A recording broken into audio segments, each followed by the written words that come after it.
కొంతమంది సేవకురాళ్ళ వేషాలు చూస్తున్నాను నేను. సేవకురాళ్ళ వేషాలు, పిచ్చి పిచ్చి డ్రెస్సులు వేసి, పిచ్చి పిచ్చి వేషాలు వేసి, పిచ్చి పిచ్చి కథలన్నీ పడుతుంటారు కొంతమంది సేవకురాళ్ళు. ఇక్కడిక్కడికి వేస్తుంది జాకెట్ అమ్మగారు ఇక్కడిక్కడికి వేస్తారు. చంకల బన్నీ ఉంటుంది, ఇంకొంచెం బెంచి ఇక్కడికి ఉంటుంది. నువ్వు దైవజనురాలువా లేకపోతే యజబేలువా? నువ్వా? ఏంది నీ అవతారం? నువ్వు వేసుకునే వస్త్రం. నేను నా లోన్ నుంచి ఆ చెల్లిని చూస్తున్నాను. నా ఎదురుగా కూర్చుంది ఆ చెల్లి. శుభ్రంగా దరిద్రం లేని పని 7 దాకా వేసుకుంది.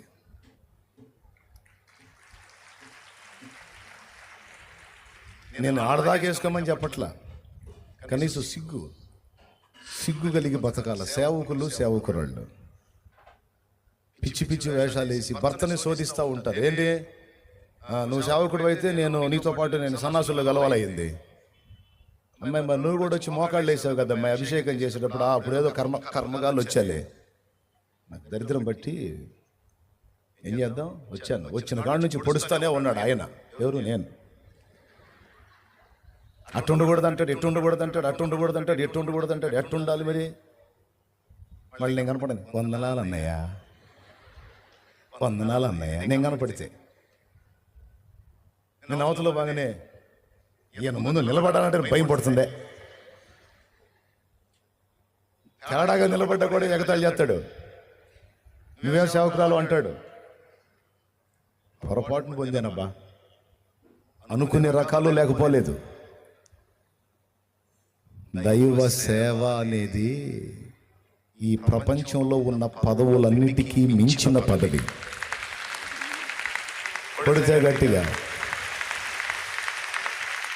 ఏందనుకున్నా దైవ సేవ అంటే, దేశాన్ని రాజులుంటే ఆ రాజులు సేవకుల దగ్గర వచ్చి సాష్టాంగ పడతారు. భూరాజులు నీ పాదముల యొద్ద సాగిల పడుదురని చెప్పాడు ఆయన.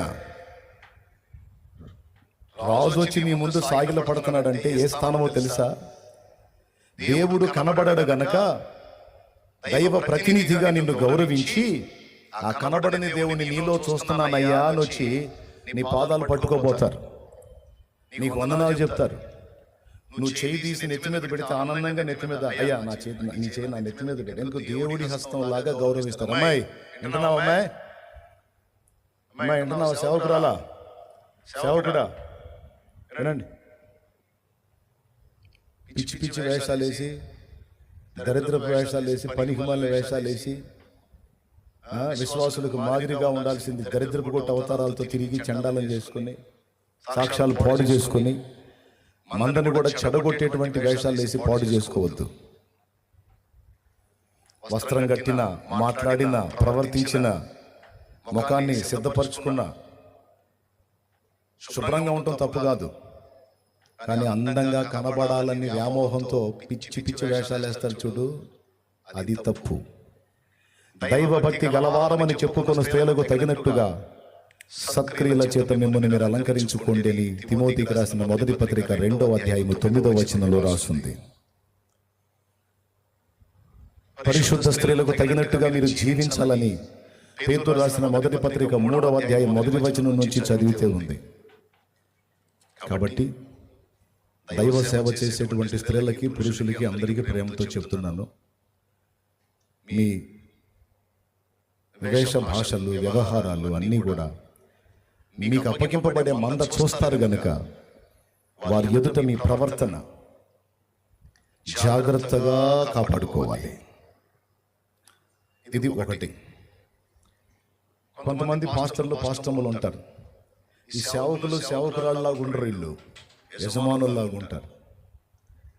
అర్థమైందా? ఓనర్ గారు, ఓనరమ్మ గారు, విశ్వాసులేమో బానిసలు. ఇక దైవజనుడు ఎలా ఉంటారంటే శాసనకర్తల్లాగా ఉంటారు. దేవుని వాక్యం ఏం చెబుతుందంటే, మనుష్య కుమారుడు పరిచారము చేయించుకున్నటకు రాలేదు గాని పరిచారము చేయుటకు వచ్చాడు అని చెప్పాడు. అంతటి వాడే దేవుడే, ఆ మహానుభావుడే శిష్యులను కూర్చోబెట్టి వాళ్ళ కాళ్ళు గడిగి తుడిశాడు. దాని అర్థం ఏంటో తెలుసా? అమ్మా పాస్టర్ అమ్మ, పాస్టర్ నేను కష్టపడుతుంటే కనీసం అంట్లు తోమటానికి రాలేని మీరు విశ్వాసులా పిశాసులా అనకూడదు. నీకేం మాయరోగం, తోముకో అంట్లు. నీకేం మాయరోగం, మీ ఆయన బట్టలు ఇంకొకళ్ళ బట్టలు వాళ్ళు ఎందుకు ఉతకాలి, విశ్వాసులు ఎందుకు ఉతకాలి, ఉతుకు. నీ చేతులు బాగానే ఉన్నాయిగా, మాయరోగం రాలేదుగా. మాయరోగం వచ్చినప్పుడు ఏదో చూసి విశ్వాసులు జాలిపడి చేస్తారు. అట్టగాదు, నేను పాస్టర్ని. ఎవరిని నేను కుర్చీళ్ళ పట్టుకొని ఇలా తిరుగుతూ ఉంటాను. మీరేం చేయాలో తెలుసా? బానిసల్లాగా వస్త్రాలు ఉతకాలి, అంట్లు తోవాలి, అన్ని పనులు చేయాలి. నేను మాత్రం ఇట్లా తిరుగుతా ఆర్డర్లు వేస్తూ ఉంటాను. రాష్ట్రంలో అనాలమ్మా, కుర్చీళ్ళు నాజూగ్గా పట్టుకోకూడదమ్మా. కుర్చీళ్ళు అవసరమైతే పని చేయాలమ్మా, ఎత్తేయాలమ్మా, మనమే చేయాలమ్మా. అప్పుడు మనల్ని చూసి వాళ్ళు ఫాలో అవుతారమ్మా, ఫాలో అవుతారు. నాజుగ్గా ఇక నేను పాస్టర్ని అయ్యాను, నేను పెద్ద మనిషిని అయ్యాను, ఇక అంతా మీరేం మోయాలి, ఇక నేను మోసేది ఏం లేదంటే నువ్వు దైవజనురాలు కాదు. నువ్వు అసలు మాదిరివే కావు. నువ్వు మాదిరి అంటే సేవకురాలు అంటే అర్థమే అది, సేవ చేసేది అని. సేవకుడు అంటే సేవ చేసేవాడు. ఎంతకైనా తగ్గించుకొని సేవ చేయాలి దైవజనురాలు. ఒకవేళ ఆత్మీయ బిడ్డలు ప్రేమతో నువ్వు పని చేస్తుందంటే, అక్క నేను కూడా చేస్తాను అక్క అంటే, సరే నీ ఇష్టం అమ్మా అనొచ్చు, తప్పు లేదు. ఆమె ఇష్టపడితే. అంతేగాని వాళ్ళ మీద పెత్తనం చేయకూడదు, వాళ్ళకి లెక్చర్లు ఇవ్వకూడదు, వాళ్ళ క్లాసులు ఇవ్వకూడదు.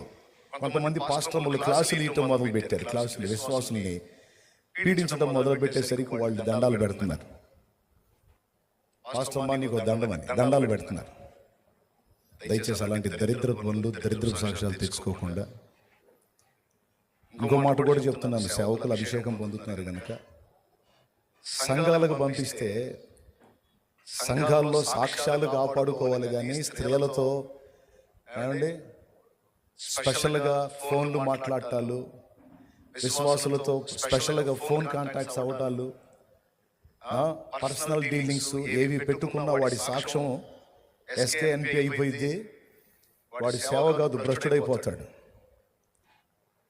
పచ్చిగా చెప్తున్నా ఎంతవరకు ఉండాలో అంతవరకే ఉండాలా, ఎంతవరకు మాట్లాడాలో అంతవరకే మాట్లాడాలో ఒక హద్దు ఉంది. పిచ్చి పనులు చేసి కొంతమంది భ్రష్టు పట్టారు. పర్సనల్ ఫోన్ కాంటాక్ట్స్, జస్ట్ ఫోన్లు మాట్లాడే సాక్ష్యాలు పోగొట్టుకున్నారు, పనికిమాలిన మాటలు మాట్లాడి. కొంతమంది ప్రవర్తన ఈ మధ్యకాలంలో, ఎందుకంటే చెప్తున్నాను పరిస్థితులు చూసి జాగ్రత్త చెప్తున్నాను నేను. సాక్ష్యం పోయిన నాడు సచ్చినట్టే, ఇక సేవకు పనికి రావు. చెప్పేవాళ్ళే పోరా పెద్ద మనిషి, నీ బతుకు చూసుకోరా ముందు అంటారు. అవునా? మనం కరెక్ట్గా నిలబడి ఇతరులకి జాగ్రత్త చెప్పాలి, లేకపోతే ముందు నువ్వు మారు, ఆ తర్వాత చూద్దామంటారు. అందుకే విశ్వాసులతో వ్యవహరించేటప్పుడు హద్దులు మెయింటైన్ చేయాలి. గృహ దర్శనాలకు వెళ్ళేటప్పుడు ఆమె భర్త లేకపోతే నువ్వు ఇంట్లోకి వెళ్ళకూడదు. నువ్వు ఇంటికి వెళ్ళేటప్పుడు సింగిల్గా వెళ్ళకూడదు. నీ పక్కన సహోదరులు, పరిచారకులు ఉండాలి. ఆమె ఇంటికి వెళ్ళినప్పుడు భర్త ఉంటే ఆ ఇంట్లో అడుగు పెట్టాలి, భర్త లేకపోతే బయటికి రావాలి. లేకపోతే నింద పాలయ్యే అవకాశం ఉంటుంది.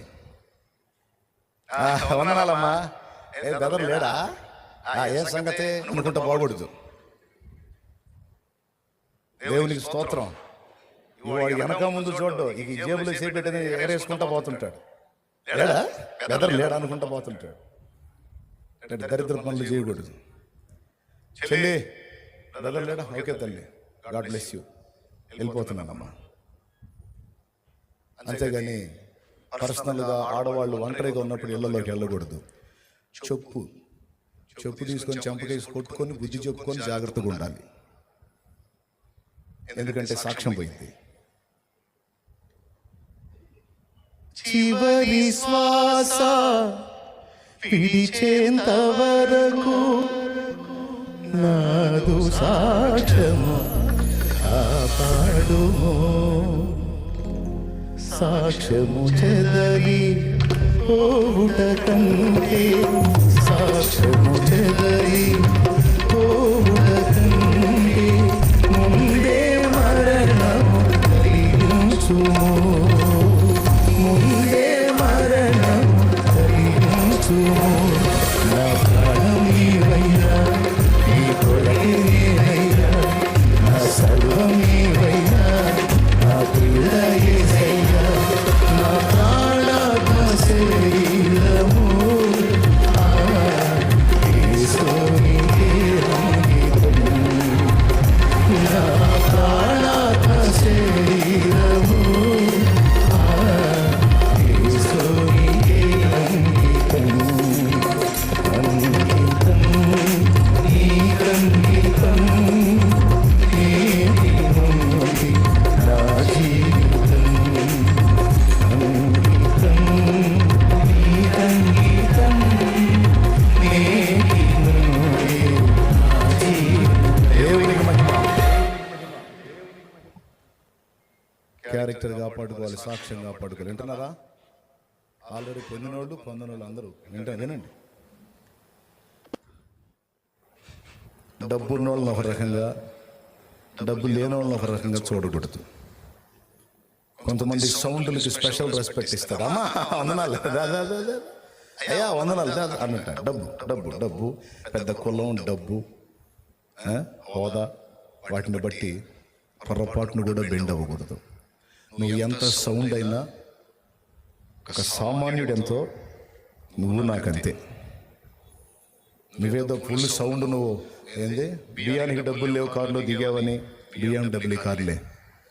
దేవుని స్తోత్రం, హల్లెలూయా. ఏం కారు అది? బియ్యానికి డబ్బులు లేవు కారా? BMW కారా? నువ్వు BMWలో దిగు, లేకపోతే ఇంకో దానిలో దిగు. ఒక మనిషి సాధారణంగా కుంటుకుంటారా అని, ఆ మనిషి ఎంతో, నాకు నువ్వు అంతే. నువ్వేదో అందులో దిగావని నీకేదో కొండ తీసి తీసేటట్టే కదా, ఎదురుపోయేదేమిలే. సేవకుడు ఉండాల్సిన నీతి నియమం అది. డబ్బున్నోళ్ళని, పరపతున్నోళ్ళని, పదవులు ఉన్నోళ్ళని, గొప్ప హోదాలు ఉన్నోళ్ళని, పెద్ద కులం అని చెప్పుకునే వాళ్ళని, వాళ్ళని స్పెషల్గా గౌరవించి, పాపం సామాన్యుల్ని ఒక పక్కన పెట్టే దరిద్ర గుట్టి వ్యవహారం దైవజనుల్లో ఉండరాదు.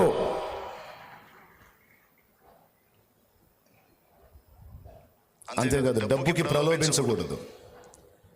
ఎదుటోళ్ళ దగ్గర నుంచి ప్రతిఫలాపేక్ష, డబ్బు పొందుకునేటట్టుగా ప్రసంగాలు చేయటం కానీ, లేకపోతే వాళ్ళ వైపు నుంచి ఎదురు చూడటం కానీ చేయకూడదు. మన అవసరతలు మోకాళ్ళని ప్రార్థన చేసి ప్రభువుని అడగాలి. నా ప్రభువే చూసుకుంటాడు. అవసరమైతే వాళ్ళ దేవుడే ప్రేరేపిస్తాడు. కావాల్సిన దానికంటే మించిన సమృద్ధి నా యేసయ్య ఇస్తాడు. ఎక్కడ డబ్బు దగ్గర కూడా రాజీ పడకూడదు. ఫైనల్, ఇంతవరకు చాలు.